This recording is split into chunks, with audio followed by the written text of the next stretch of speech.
बिस्मिल्लाहिर्रहमानिर्रहीम। आज का टॉपिक है proteins. Proteins are the most abundant organic compounds to be found in cells and comprise over 50% of their total dry weight. Protein cell के अंदर सबसे ज़्यादा पाया जाने वाला ऑर्गेनिक कंपाउंड है और आधे से ज़्यादा सेल का ड्राई वेट प्रोटीन की वजह से ही है। सेल में से अगर वाटर को रिमूव कर दें तो बाकी जो सेल का वेट बचता है उसको कहते हैं ड्राई वेट। प्रोटीन भी हर तरह के सेल्स में पाए जाते हैं और सेल के सारे हिस्सों में पाए जाते हैं। Proteins perform many functions. Protein के कुछ फंक्शंस लिखे गए हैं, इनको बारी बारी देख लेते हैं। प्रोटीन सेल के अंदर बहुत सारे स्ट्रक्चर्स बनाता है, जैसे कि एंजाइम्स प्रोटीन के बने होते हैं। एंजाइम्स क्या होते हैं? अगला चैप्टर आपका एंजाइम है, वहाँ आप एंजाइम की डिटेल भी पढ़ेंगे। एंजाइम्स ऐसे मॉलिक्यूल्स होते हैं जो रिएक्शंस को कंट्रोल करते हैं, और एंजाइम चूँकि प्रोटीन के बने होते हैं तो एक तरह से हमारे सेल के जो रिएक्शंस हैं, रिएक्शंस को मेटाबॉलिज्म कहते हैं ना, तो हमारे सेल के मेटाबॉलिज्म को प्रोटीन कंट्रोल कर रहे होते हैं। हार्मोन्स ये भी प्रोटीन के बने होते हैं। हार्मोन्स बॉडी में मैसेंजर का काम करते हैं, मैसेज को एक जगह से दूसरी जगह तक पहुंचाते हैं। कुछ प्रोटीन्स कैरियर का काम भी करते हैं। कैरियर यानी कि वो कुछ सब्सटेंसेस को ट्रांसपोर्ट करते हैं एक जगह से दूसरी जगह तक, जैसे कि हीमोग्लोबिन एक प्रोटीन है, ये ब्लड में पाई जाती है और ये ऑक्सीजन को कैरी करती है, लंग्स से पूरी बॉडी तक पहुंचाती है। कुछ प्रोटीन्स ऐसे होते हैं जो लिपिड्स को ट्रांसपोर्ट करते हैं और कुछ प्रोटीन्स मेटल आयंस को ट्रांसपोर्ट करते हैं। कुछ प्रोटीन्स को कहते हैं एंटीबॉडीज़। एंटीबॉडी का काम होता है पैथोजेंस के अगेंस्ट फाइट करना। पैथोजन यानी कि जरासीम, जब कोई जरासीम बॉडी में एंटर होता है तो एंटीबॉडी उस पर अटैक करती है, और एंटीबॉडी प्रोटीन की बनी होती है। कुछ प्रोटीन्स ब्लड क्लॉटिंग प्रोटीन्स होते हैं। अगर कभी कोई चोट लग जाए तो ब्लड क्लॉटिंग प्रोटीन्स ज़्यादा ब्लड बॉडी से लूज होने से रोकती है। कुछ प्रोटीन्स ऑर्गेन और पूरे ऑर्गेनिज्म इनकी मूवमेंट में भी हेल्प करते हैं, जैसे मसल प्रोटीन जो होते हैं। और जब सेल की डिवीज़न होती है उस वक्त जब क्रोमोसोम्स मूव करते हैं वो भी प्रोटीन की वजह से ही करते हैं। सेल डिवीज़न के टॉपिक्स आप आगे पढ़ेंगे। सेल डिवीज़न में एक फेज़ होता है एनाफेज, उसके अंदर क्रोमोसोम्स मूव करते होते हैं। Proteins are polymers of amino acids, the compounds containing carbon, nitrogen, oxygen and hydrogen. The number of amino acids varies from a few to 3000 or even more in different proteins. Proteins polymers हैं, ये बड़े molecule हैं, macro molecules हैं, और ये जिन छोटे molecules पे मुश्तमिल होते हैं उनको हम कहते हैं अमीनो एसिड्स। अमीनो एसिड्स ऐसे कंपाउंड्स होते हैं जिनके अंदर कार्बन, हाइड्रोजन, ऑक्सीजन और नाइट्रोजन इस तरह के एटम्स मौजूद होते हैं। इनके अलावा कुछ कुछ और भी होते हैं। एक प्रोटीन के अंदर कितने अमीनो एसिड्स मौजूद हैं, ये चीज़ डिफरेंट प्रोटीन्स के लिए डिफरेंट होती है। कुछ प्रोटीन के अंदर बहुत थोड़े से अमीनो एसिड्स मौजूद होते हैं, कुछ के अंदर इतने ज़्यादा जैसे कि 3000 तक मौजूद होते हैं, और किसी में 3000 से भी ज़्यादा अमीनो एसिड्स मौजूद होते हैं। अगला टॉपिक है अमीनो एसिड्स। अब हम अमीनो एसिड को ज़रा डिटेल में पढ़ेंगे। About 170 types of amino acids have been found to occur in cells and tissues.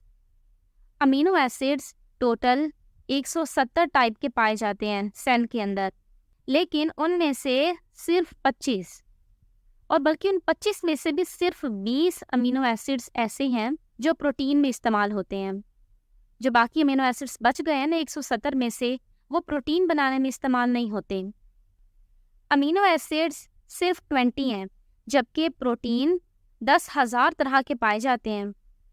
ये 20 प्रोटीन ही अलग अलग सीक्वेंस में अरेंज होकर इतने सारे तरह के प्रोटीन बना लेते हैं।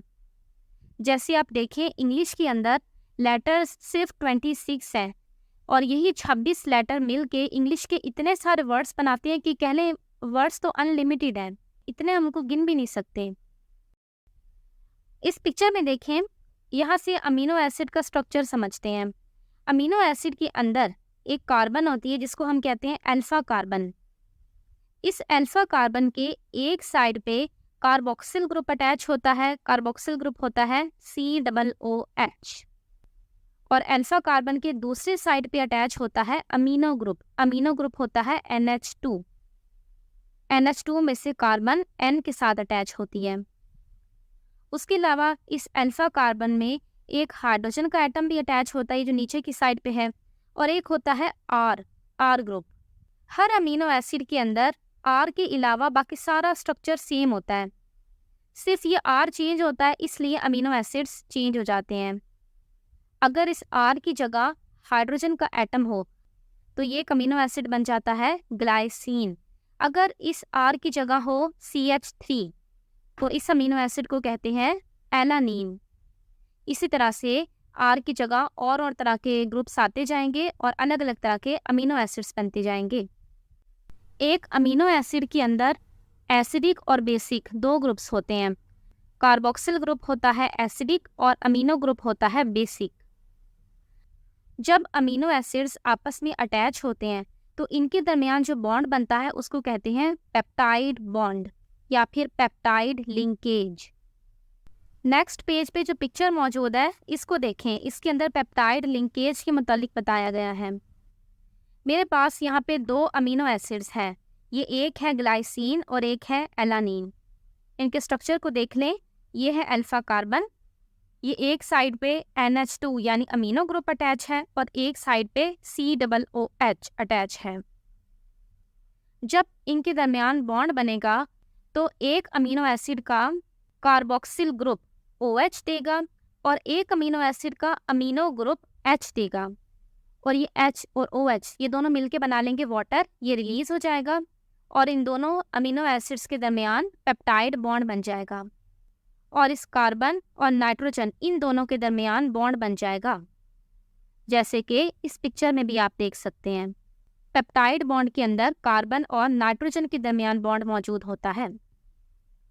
जब दो अमीनो एसिड्स आपस में जुड़ते हैं तो उस स्ट्रक्चर को हम कहते हैं डाईपेप्टाइड।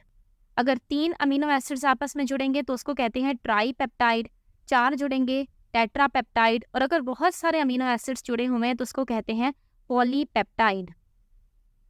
यहाँ मेरे पास अमीनो एसिड है ग्लाइसिन और यहाँ है एलानीन।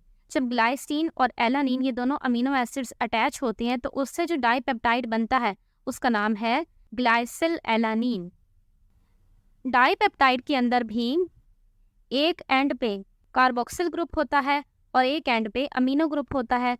जो दोनों रिएक्टिव ग्रुप्स हैं जो रिएक्ट करते होते हैं वो दोनों ही मौजूद होते हैं। तो इस तरह से ये डाईपेप्टाइड फिर आगे और अमीनो एसिड्स के साथ भी बॉन्ड बनाता रहता है। अगला टॉपिक स्ट्रक्चर ऑफ प्रोटीन हम अगली वीडियो में पढ़ेंगे। अस्सलामु अलैकुम।